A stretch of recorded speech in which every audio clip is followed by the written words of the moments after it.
Transfert choc marché 2026. Mickey Van de VEN vers le FC Barcelona. L'analyse complète et les raisons d'un coup d'état dans la défense catalane. Avant de commencer cette analyse exceptionnellement complète qui va dépasser tout ce que tu as pu lire jusqu'ici sur le dossier Mickey Van de VEN au FC Barcelona, prends une seconde pour t'abonner à la chaîne et activer la cloche. Ici, tu retrouves les informations mercato les plus complètes, les explications les plus détaillées sur les transferts, les stratégies de club et tout ce qu'il faut savoir pour comprendre ce qui se passe vraiment dans le football européen en 2026. Dans ce script, on va passer en revue la situation actuelle du FC Barcelona en défense en mars 2026. Pourquoi Van de Ven est devenu la cible numéro 1 du club catalan?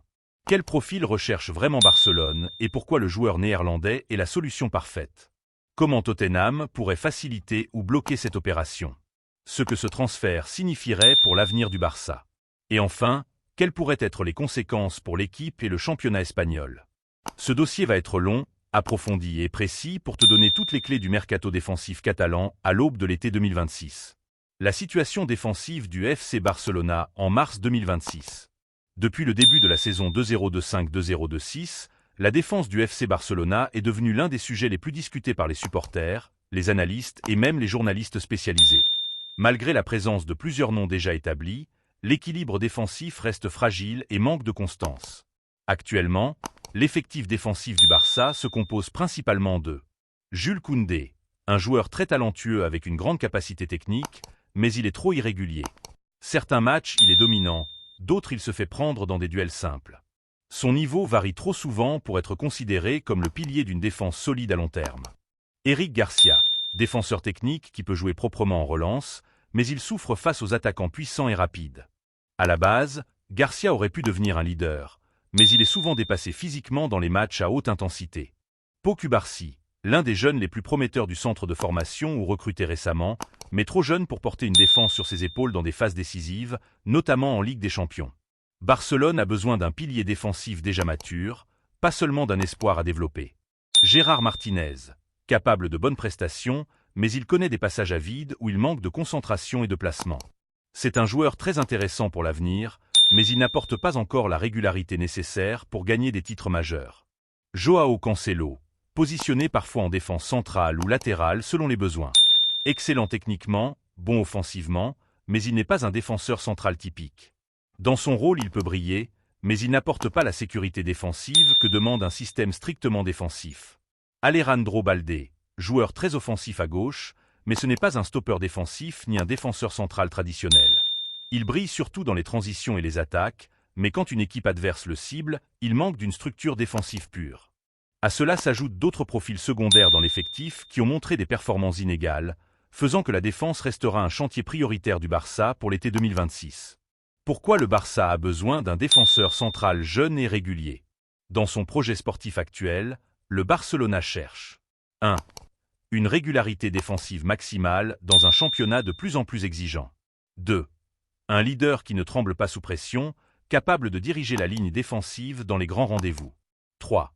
Un joueur moderne, capable d'assurer une relance propre tout en restant solide dans l'impact physique. 4. Un profil jeune, avec marge de progression, et capable d'allier performance immédiate et avenir à long terme. Toutes ces caractéristiques ne sont actuellement que partiellement couvertes par l'effectif en place. Barcelone a des individualités, mais aucun défenseur ne possède l'ensemble de ces qualités de manière constante sur une saison entière. C'est ce qui explique que le club a décidé de placer le renforcement de la charnière centrale comme une priorité absolue pour l'été 2026, et tout indique que Mickey Van de Ven est ciblé comme la solution idéale. Qui est Mickey Van de Ven et pourquoi son nom revient si souvent? Mickey Van de Ven, défenseur central international néerlandais, a explosé ses dernières saisons en Premier League avec Tottenham Hotspur.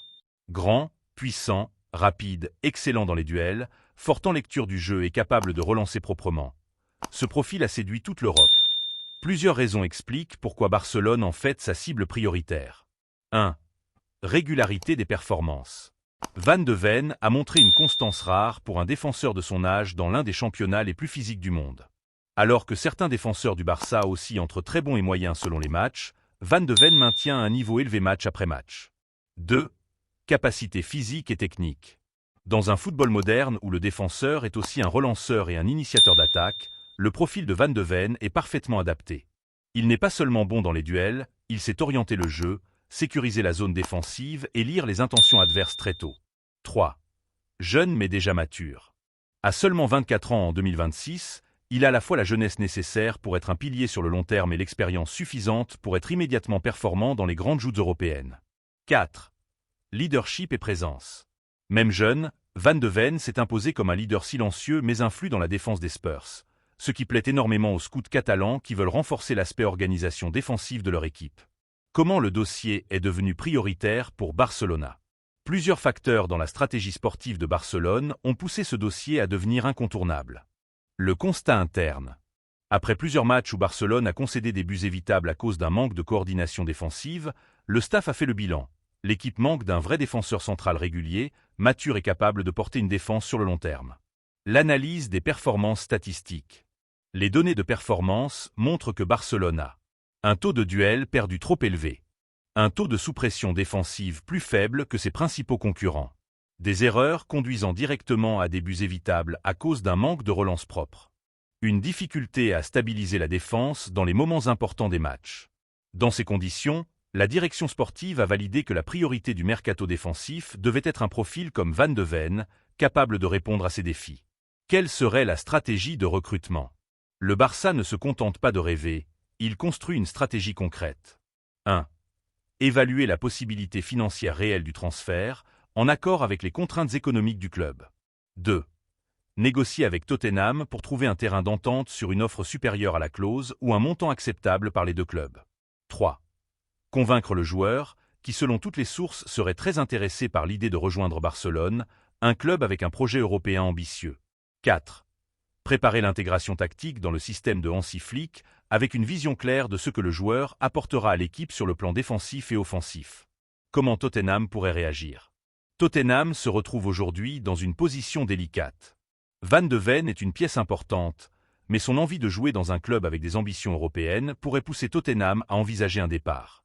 Si Barcelone prépare une offre sérieuse, les Spurs pourraient être obligés de négocier, surtout s'ils veulent réinvestir le montant dans d'autres profils. La présence d'autres clubs intéressés, Real Madrid, club de Premier League, pourrait aussi forcer Tottenham à ** faire une vente avantageuse plutôt que de perdre le joueur sans compensation. Ce que signifierait ce transfert pour le Barça. L'arrivée de Van de Ven changerait profondément la dynamique défensive du club. 1. Une charnière plus solide. Barcelone aurait enfin un défenseur capable de stabiliser la ligne défensive sur toutes les phases du jeu. 2. Une amélioration des relances avec sa capacité à relancer proprement, le milieu et l'attaque pourraient bénéficier d'un départ propre du ballon. 3.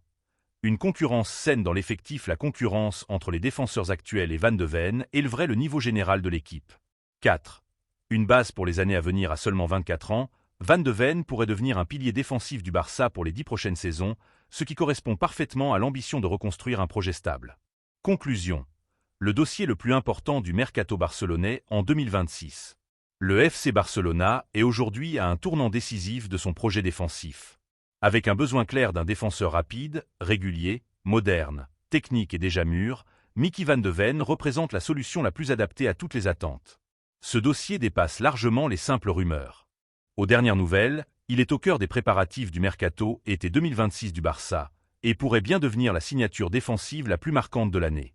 Dis-nous en commentaire si, selon toi, Mickey Van de Ven serait le meilleur choix pour renforcer la défense du FC Barcelona, et pense à t'abonner à la chaîne, laisser un like et activer la cloche pour ne manquer aucune information mercato, aucune révélation et aucune analyse stratégique complète comme celle-ci. Ici, tu as les infos que personne d'autre ne te donne.